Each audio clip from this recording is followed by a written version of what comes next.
Hello po mga kababayan, si Dante Maravillas. Dito ulit tayo sa ating podcast, Life with Dante M. Kumustahin natin yung buhay ni Digong na sabi ni Kaufman, nagkasakit po, tinamaan ng kalimot, amnesia. Kaya ang request niya, suspension ng trial, indefinite suspension, saka bring him home.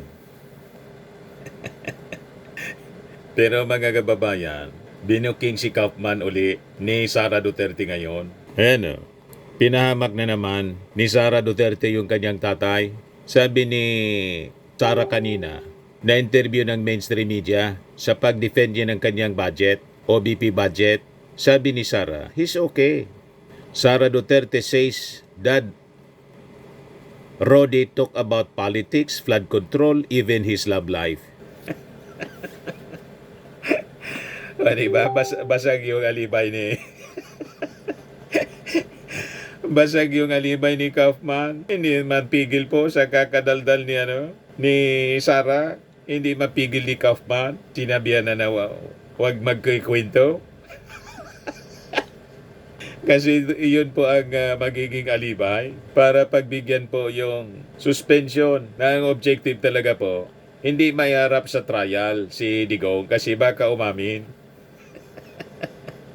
Si Sara Duterte, daldal ng daldal. Ang ibig sabihin mga kababayan, tinapik pa nga po ni Digong yung tungkol sa flood control. So naaalala niya.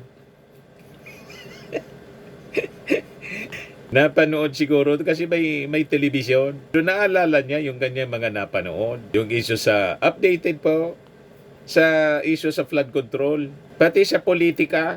Mula mismo sa bibig ni Sara, Sara Duterte says, Dad, Rodi talk about politics, flood control, even his love life. Naalala pa yung 13.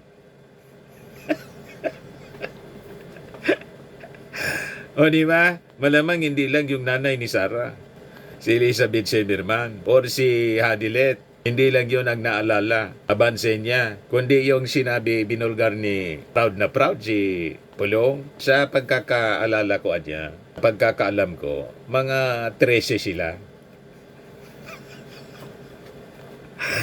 You see, mga kababayan, i-share ko sa inyo itong balita dito. Kanina lang to, kinausap ng media po, politico.com.ph, September 16.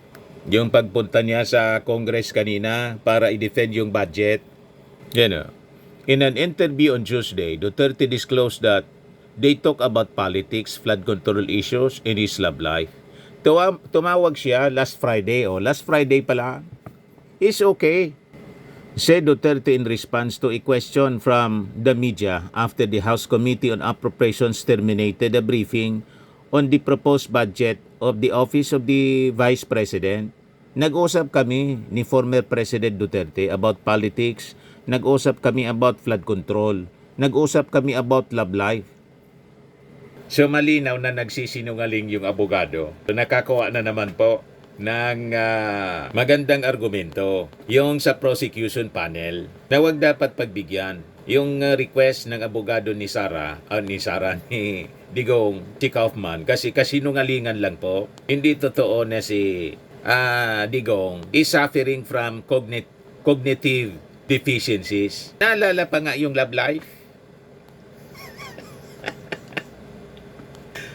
Dapat sana, mga kababayan, kung totoo yung sinasabi ni Kaufman, wala na. Ni yung kanyang pamilya, hindi na niya maalala.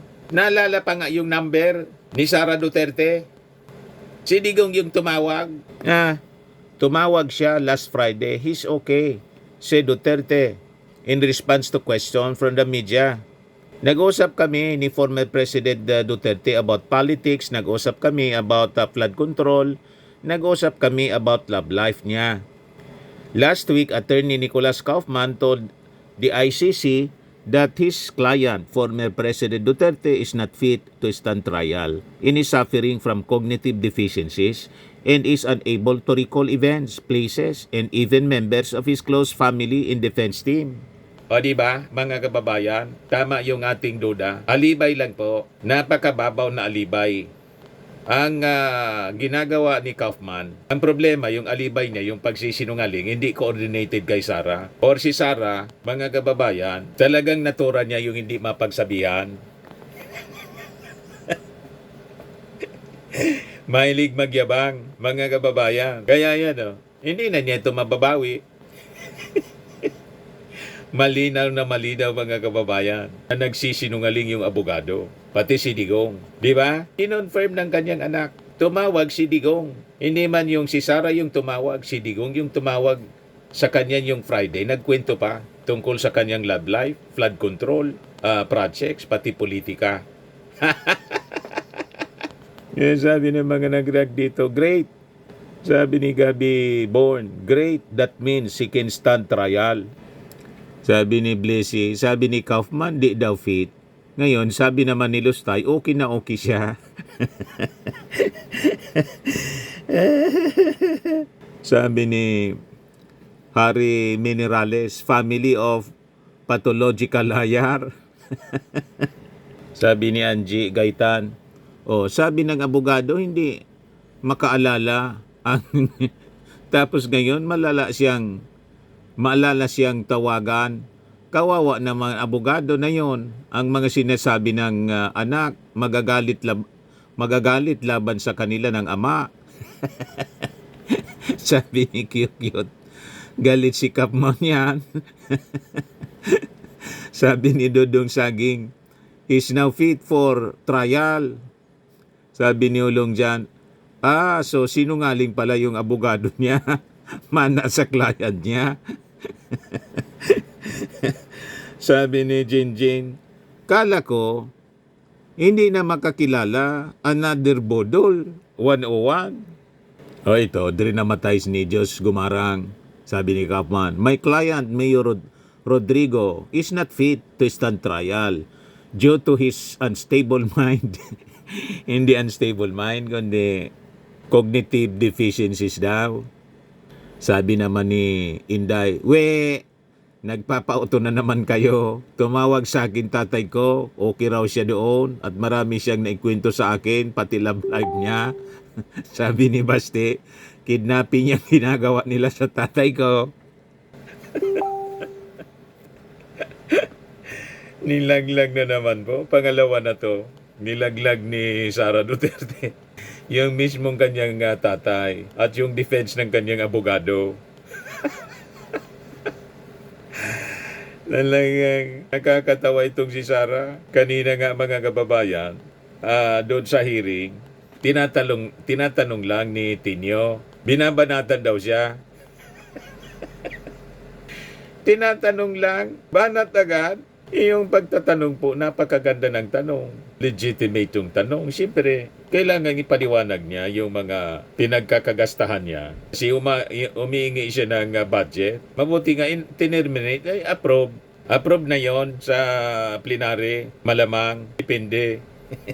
Kasi sa committee, committee level yon. Pero tinerminate na po yung committee budget hearing. Ewan ko lang doon sa plenary kung hindi bawasan yon. 930 million pesos yata kasi humingi ng dagdag 700 million man lang yata yung dati. Tapos humingi ng dagdag. O ngayon, ito yung paliwanag ni Sara. Pinagdidiinan talaga na banat yon. Ma'am, si PR, ba kanina ma'am, binabanatan ka or medyo mas mabait sila sa this time? Kasi yung word kanina nag-react si Senator. Banat yun. Banat talaga yun. Maganda lang magsalita. Magaling lang magsalita yung dalawang nagtatanong. Hindi sila tulad nung dati na paano bang description ng paano yung mga It was just, more tame this time. Oo, kasi, di ba, hindi naman sila nagtatanong about sa budget eh. Nagtatanong sila about sa confidential funds at sa travel. Sinabi ko na nga wala naman akong kinuhang pera ng gobyerno para bumili ng ticket, humingi para sa hotel, para sa representation per dime. Wala naman akong kinuha sa gobyerno. Ma'am, were you expecting an atmosphere a while ago na gano'n na magiging scenario, or you prepared for a more intense sagutan sana kung sakali? Were you surprised na gano'n lang kanina? Far from the last time you were here. Oo. Hindi lang yun naging intense kasi hindi ako bumanat. Last time kasi, bumabanat ako kaya naging intense siya. So kanina, naisip ko, pamanatan ko ba ito sila o hindi? Why, ma'am? Ba't Ba't nga hindi ba mo hindi? kayo Ba't nga po? Naaawa ako kay Congressman Pepito Alvarez kasi he's 81 years old and I do not think that he can handle the stress of an intense and heated budget hearing. Vice Oh, ito President, siya, you can see mga that kababayan. there was a zero amount for the Vice President. Thank you, ma'am. Madam Chair, Parliamentary Chair, inquiry. Next Chair, on. just to follow up on the question. So, una po, salamat po sa Vice I'm President sorry, for Congressman Tenyo, detailing. that was your last question. I'm sorry. Follow up na lang po, yung I'm sorry. personal po ba I'm ang lahat sorry. In the at interest of time, we have to proceed. magkano po ang ginastos ng opisina at staff? Kasi totoo po, wala daw I'm ginastos ang sorry. Vice I'm sorry. Presidente. Parliamentary Magkano ang ginastos inquiry. I'm ng sorry. staff? I'm sorry. Thank you, Madam Chair. Parliament. Madam Chair, I thought we're going for Oh, ito na, binabanatan daw. institutional courtesy to the office of the Vice President. Sabi Bakit ni po natin Marcoleta. binabanatan? Bakit natin Bakit daw tatanungin? binabanatan? It's already settled that we're just giving Mr. two Chair, questions from the minority. Okay? Mr. Chair, hindi po, 5 minutes each. wala pong Opo. binabanatan But dito. does I not take preclude exception. the other members Sandali lang from making a Congressman manifestation. Tenyo, sandali I lang. take exception to the use of the term binabanatan. Nagtatanong lang po tayo rito at lihitimo naman po ang mga tanong. Madam Chair. So maybe I ask the congressman. Mr. Chair, may we withdraw request the for a comment. suspension of Session the... suspended. Hearing suspended. Sinuspend para hindi na magkainitan. Banat agad. Nagtatanong lang yung tao. Legitimate questions. Ito talagang mga itong mga kalyado ni Sara sa Congress, full of negativities. Wala silang paki kung paano gastusin ang pondo ng bayan. Basta si Sara ang gumastos, okay. Kita ninyo, mga pag-ugali nila. Anyway, yun man lang po ang ating short video ngayon. Atid sa inyo nitong napakagandang product from Australia. I am worldwide amazing pure organic barley from Australia. Yung mga gusto po na mag-try nito, mag-message na lang po kayo sa amin. Sa aking Facebook account, Dante Maravillas. Kung magninegosyo kayo, message kayo sa aking anak, Chris Maravillas on Facebook. Lagi nating tatandaan sa buhay, you become what you believe. Ako po si Dante Maravillas. Bye-bye. God bless.